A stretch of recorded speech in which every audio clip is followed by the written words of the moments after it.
interestingly and remarkably, you use the verb believe. If we believe that the patient is not being able. Well, I mean, I think obviously it's a very new diagnosis. Yeah. It has been around only for less than 10 years. Yeah.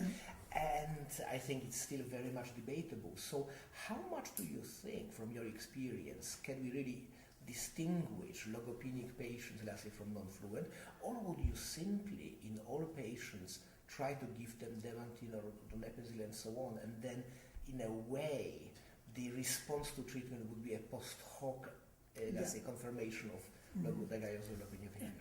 I think that at the very beginning, when the patient have mild symptoms of primary progressive aphasia, it is very difficult from a clinical point of view to distinguish between them. And we need to perform MRI because we can show some atrophy in the frontal lobe in the non-fluent variant, whereas patients with the logopenic variant may have more posterior temporoparietal atrophy. Moreover, if we are fortunate and we have, we can study the amyloid deposition in the brain. In general, patients with the logopenic variant have Alzheimer's disease and have a strong deposition of amyloid in the brain.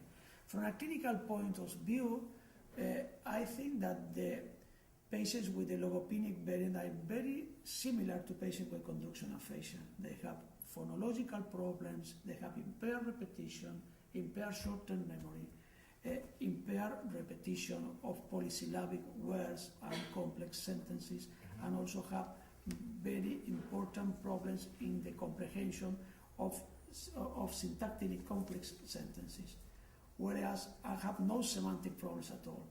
Whereas patients with non-fluent PPA instead have apraxia of speech and have dysarthria and have phonological problems, have anomia.